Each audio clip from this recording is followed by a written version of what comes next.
Flavien a 20 ans. Dans la vie civile, il est électricien et quand il franchit les portes de la BA 116, il devient caporal de réserve. Un engagement depuis 2020 avec des missions bien définies.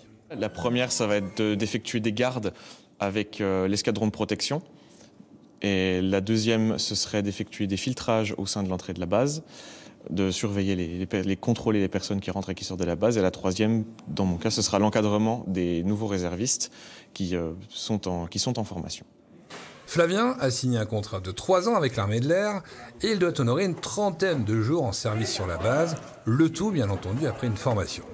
Un parcours partagé avec plus de 200 jeunes collégiens et lycéens venus découvrir les métiers de l'armée pour peut-être rejoindre comme Flavien la famille des réservistes et il suffit d'avoir 17 ans. Moi j'ai trouvé ça extrêmement impressionnant.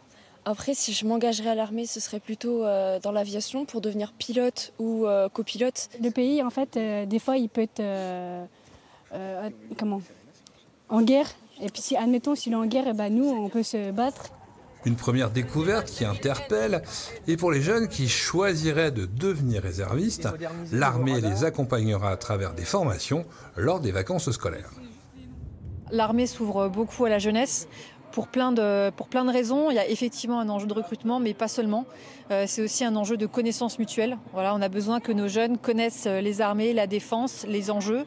Pourquoi pas pour s'engager plus tard en tant que militaire ou que réserviste, puisque vous l'avez vu, on offre quand même de nombreuses possibilités. À la BA 116, ici à Luxeuil, il y a 249 réservistes.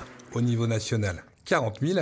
Et le souhait du ministre des Armées est d'atteindre 80 000 volontaires en 2030 sur l'ensemble du territoire.